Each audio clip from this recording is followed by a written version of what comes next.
Merci, Monsieur le Président. Madame la Vice-présidente, vous venez de le dire, la population des plus de 60 ans va augmenter de 38% d'ici 2040.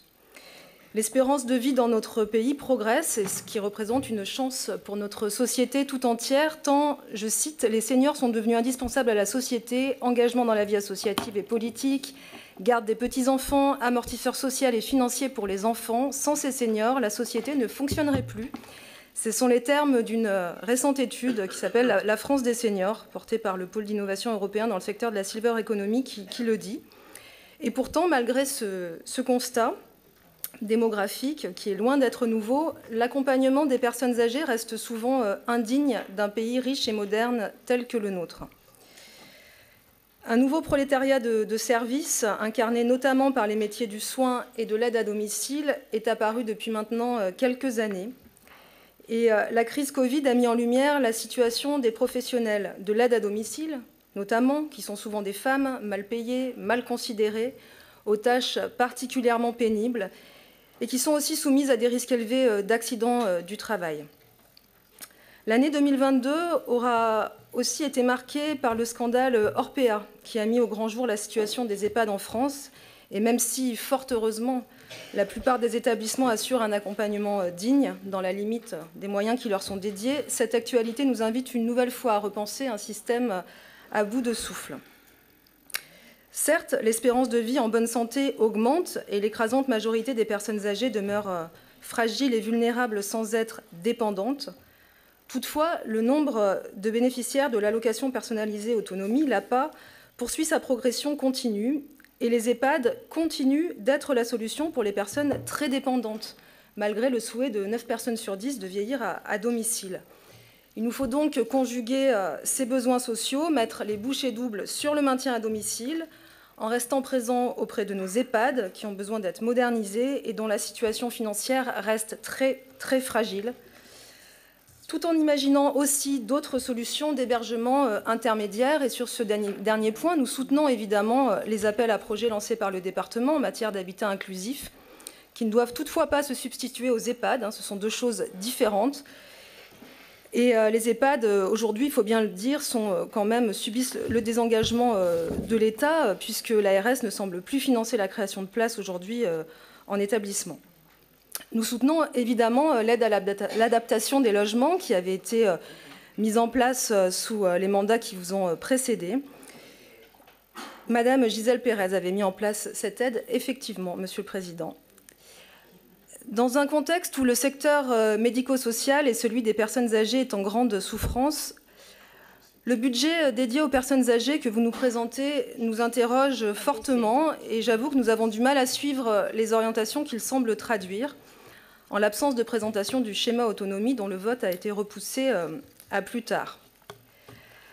Alors, j'ai entendu tout à l'heure qu'il ne fallait pas regarder les petites lignes lors d'un débat budgétaire, qu'on parlait de grands équilibres. Mais bon, quand même, là, c'est un peu une grosse ligne, si je peux me permettre. Les chiffres sont bien là. Le budget de personnes âgées accuse une baisse de 6% pour cette année 2023, portant principalement sur les dépenses d'investissement, les projets d'innovation et sur l'allocation personnalisée autonomie. Comme je l'indiquais, le nombre de personnes dépendantes qui sont allocataires aujourd'hui de l'APA progresse.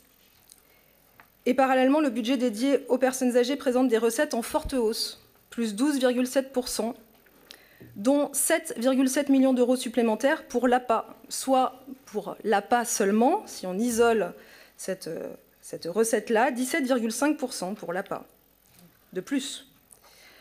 Comment expliquer ainsi que l'enveloppe consacrée au soutien à domicile, qui comprend l'APA versée au service d'aide à domicile et l'APA versée directement aux bénéficiaires, puisse diminuer parallèlement de 4 millions d'euros? Comment on peut avoir une telle différence entre un niveau de recettes extrêmement élevé et pour autant une diminution des dépenses? Pourquoi les marges de manœuvre dégagées par le département avec ces 7,7 millions d'euros de recettes supplémentaires, notamment dues à la participation en forte hausse de la Caisse nationale pour la santé et l'autonomie, la CNSA, ne sont-elles pas orientées vers un accompagnement renforcé de nos services d'aide à domicile? Pourquoi? Le passage du tarif horaire de référence à 27 € est positif. Même si ce tarif, on le sait, ne couvre pas le coût réel d'une heure de travail à domicile, cette évolution est positive. Toutefois, la réalité, elle est beaucoup moins sur le terrain. Nous sommes interpellés par des services d'aide à domicile, en particulier sur des communes isolées en Isère, qui perdent aujourd'hui des financements départementaux par le nouveau système de majoration d'heures, qu'on appelle donc les dotations complémentaires, système que nous n'avons pas voté et qui est bien moins avantageux que n'était le précédent à travers les missions d'intérêt général. Comment vous pouvez dire déjà ça? La réalité est qu'à travers le nouveau système de majoration d'heures mis en place au niveau national et compensé par la CNSA, le département fait des économies et au lieu de se saisir de cette occasion pour renforcer son accompagnement au soutien à domicile, il fait des économies. Alors, n'est-ce pas en contradiction totale avec le contexte, alors même que ces aides à domicile sont par ailleurs confrontées à une flambée des coûts du carburant? Je répète, pourquoi ces recettes nouvelles et ces nouvelles marges de manœuvre ne sont pas mobilisées dans ce cadre, notamment pour aider les services d'aide à domicile, notamment en milieu rural, à amortir les surcoûts liés aux déplacements, qui sont plus importants, on le sait, quand on est à la campagne ou à la montagne. Quand on voit ce que font d'autres départements pour accompagner la mobilité des aides à domicile à travers la mise à disposition de véhicules plus propres, notamment, nous pourrions à minima accompagner et à minima durant cette période d'inflation. Alors, je lisais notre excellent Dauphiné libéré ce matin. Monsieur le Président, vous disiez « quand il y a besoin, on met, quand il n'y a pas besoin, on ne met pas ». Alors, qu'est-ce que ça signifie? Est-ce que vous pensez sincèrement qu'il n'y a pas besoin ici? Pourquoi ces recettes nouvelles ne permettent pas non plus d'ailleurs d'accompagner les services d'aide à domicile dans la mise en œuvre des accords de branche qui revalorisent la valeur du point, avenant 44, 51, 52, et donc les salaires des aides à domicile qui aujourd'hui, je le redis, reposent sur les seules structures d'aide à domicile. Ces revalorisations, je le rappelle, et vous en aviez convenu, que vous avez décidé de ne pas accompagner ici en Isère, alors même qu'elles devraient être assumées par les financeurs et qu'elles contribuent même si c'est encore pas grand-chose, mais quand même, à l'attractivité des métiers dans un secteur en pénurie de main-d'œuvre. Alors, vous avez évoqué, lors du débat d'orientation budgétaire, votre volonté d'améliorer la prévention. Mais que peut être la prévention de la perte d'autonomie si ce n'est un soutien renforcé à domicile des personnes en situation de fragilité? C'est pour ça que nous avons besoin de services d'aide à domicile robustes, en capacité financière de rendre les métiers plus attractifs.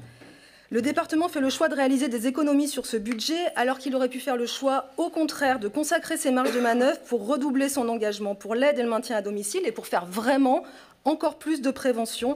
Évidemment, nous ne pouvons pas partager cette orientation.